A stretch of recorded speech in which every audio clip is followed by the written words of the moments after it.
ধরে নেন আপনাকে দেওয়া আছে উৎপাদন, মোট স্থির ব্যয় এবং মোট পরিবর্তনশীল ব্যয়। আপনাকে তিনটি মান দেওয়া আছে। উৎপাদনকে বলে থাকি আমরা কিউ, আর মোট স্থির ব্যয়কে আমরা বলে থাকি টিএফসি, তারপর মোট পরিবর্তনশীল ব্যয়কে আমরা বলে থাকি টিবিসি। হ্যাঁ, কিন্তু এখন আপনাকে বলা আছে গ নাম্বারে যে এবিসি রেখা অঙ্কন করো। তাহলে এবিসি রেখা যদি অঙ্কন করতে চান, এবিসির মানটা তো প্রয়োজন, তাই না? এখন এবিসির মান আপনি কিভাবে পাবেন? এভিসি মানে এভারেজ ভেরিয়েবল কস্ট। তাহলে এভারেজ ভেরিয়েবল কস্ট পাবেন আপনি টিবিসি কে কিউ দ্বারা যদি ভাগ করেন, তাহলে এবিসির মান পাবেন। এখন টিবিসি কোনটা? টিবিসি হলো আমাদের মোট পরিবর্তনশীল ব্যয়। সেম আপনি এফসি, এফসি মানটাও বের করতে হবে। তাহলে এফসি মান আপনি কিভাবে বের করবেন? টিএফসি কে কিউ দ্বারা ভাগ করবেন। টিএফসি কোনটা? টোটাল ফিক্সড কস্ট মানে মোট স্থির ব্যয়। এটাকে যদি কিউ দ্বারা ভাগ করেন এফসি পাবেন। আমরা যখন দুটাই রেখাচিত্র অঙ্কন করব, আমি গ নাম্বারের সাথে মান দুটোটা বের করে ফেলবো, তারপর দুটোটা রেখাচিত্র সুন্দরভাবে সাজিয়ে করব। ওকে, তাহলে শুরু করা যাক। প্রথমে আমরা দুইটা কলাম বাড়িয়ে মোট এখানে তিনটা কলাম, আর দুইটা কলাম বাড়িয়ে মোট পাঁচটা কলাম দিয়ে আগে কলামটা করে নিচ্ছি।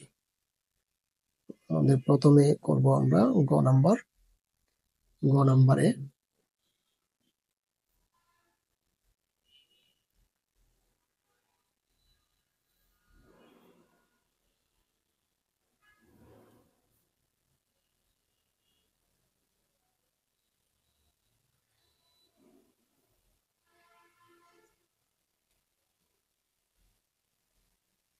কিউ, টিএফসি, টিবিসি, এবিসি এবং এফসি।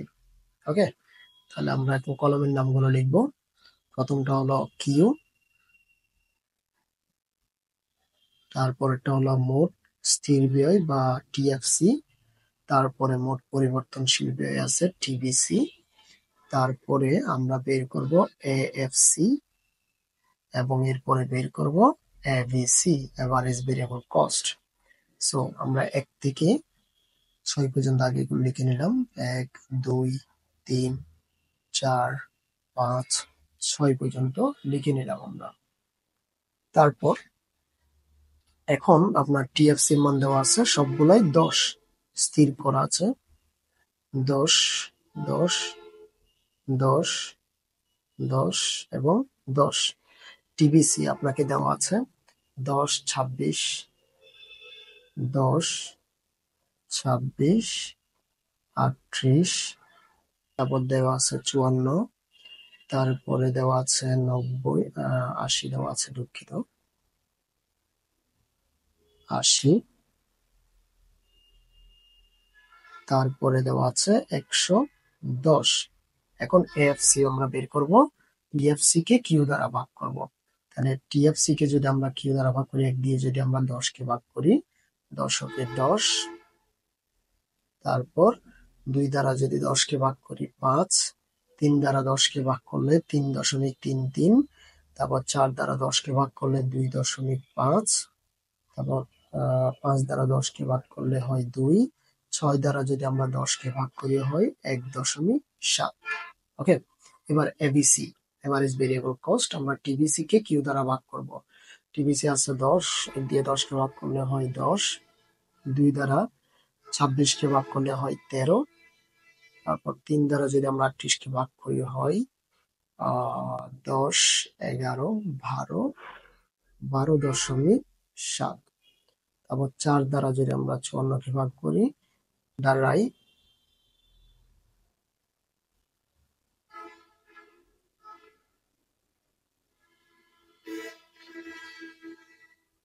13, 52, 13 দুগুণ 13.5, 13.5 হয়।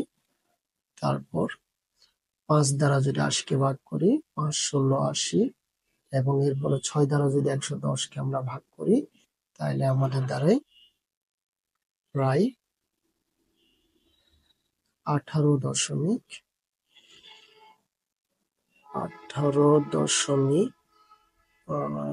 এদিকে থাকে আপনার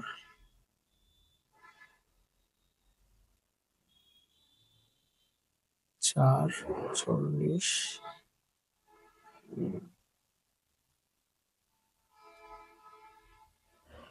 18.7 লিখতে পারি। ওকে, সো আমরা এটা দিয়ে এখন দুইটা রেখাচিত্র আমরা অঙ্কন করে নিব।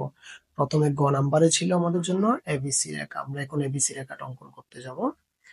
মানে এবিসি রেখার জন্য আমরা এখানে লিখে নিব এ বি সি রেখাচিত্র।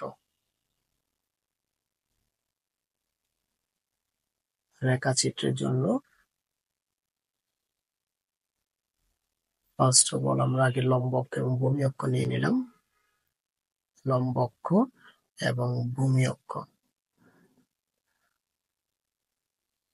লম্ব অক্ষ এবং ভূমি অক্ষ নেওয়ার পরে এবার আমাদের মান আছে ভূমি অক্ষের মধ্যে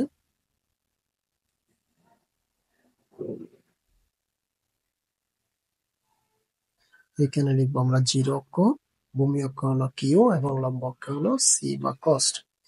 ভূমি অক্ষ হলো 1 2 3 4 5 6। ওকে, তারপরে আমাদের সর্বোচ্চ মান আছে এবিসি এফসি রেখার মধ্যে সর্বোচ্চ মান হলো 10 পর্যন্ত, তাহলে আমরা 2 করে নিতে পারি। 2 4 6 8 এবং 10। 2 4 6 8 এবং 10। ওকে, তাহলে এখন আমরা দাগগুলো দিব 1 থেকে 10। 1 থেকে হলো 10,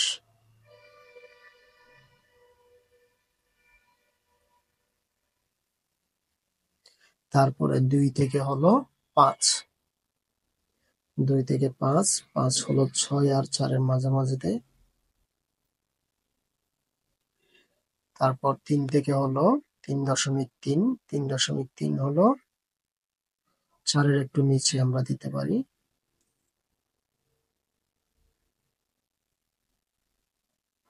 তারপর 4 দিয়ে হলো 2.5, 2 এর একটু উপরে।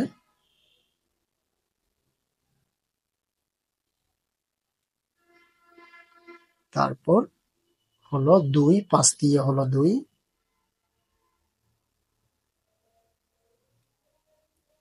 তারপরে 6 দিয়ে হলো 1.7।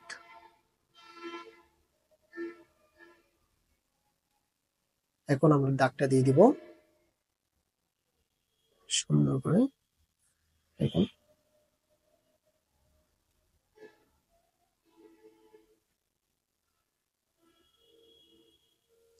এই হলো আমাদের এএফসি রেখা। এখন আমরা করতে যাব এবিসি রেখার কাজ। ওকে, তাহলে এবিসি রেখার জন্য আমাদেরকে আবার নিতে হবে, এখানে লিখে দিব আমরা এবিসি রেখা। এবিসি রেখা প্রথমে নিব আমরা লম্ব অক্ষ, সেম একটা লম্ব অক্ষ এবং আরেকটা ভূমি অক্ষ আমাদেরকে নিতে হবে। একটা লম্ব অক্ষ এবং আরেকটা হলো ভূমি অক্ষ। ফার্স্ট অফ অল আমরা এখানে লিখে নিব 0 অক্ষ, তারপর এখানে হলো আমাদের জন্য কিউ এবং এখানে হলো সি বা ব্যয়। তাহলে 1 2 3 4 5 6।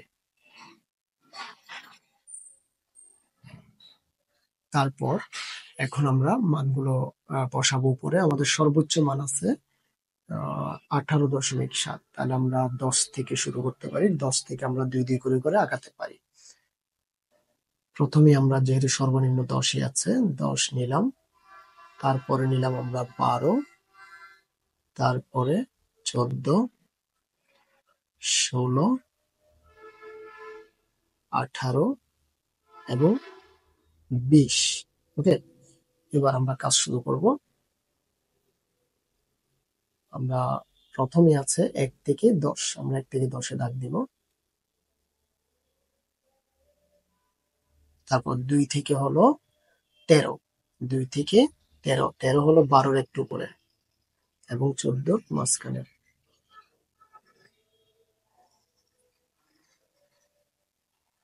তারপর 12.7, 12.7 ছিল এটা।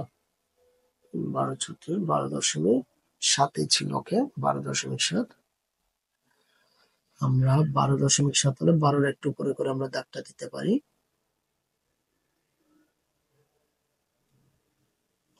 তারপর 13.5, এটা ছিল 13, 13.5 হলো উপরে।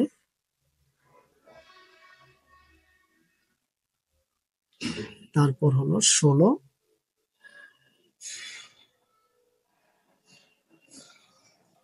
তারপর হলো 18.7, 18-র একটু করে করে আমরা দাগটা দিলাম। এখন আমরা দাগটা তুলে দিব উপরে, আমাদের বিন্দু বরাবর বিন্দু ম্যাপিং করে দাগটা নিতে হবে।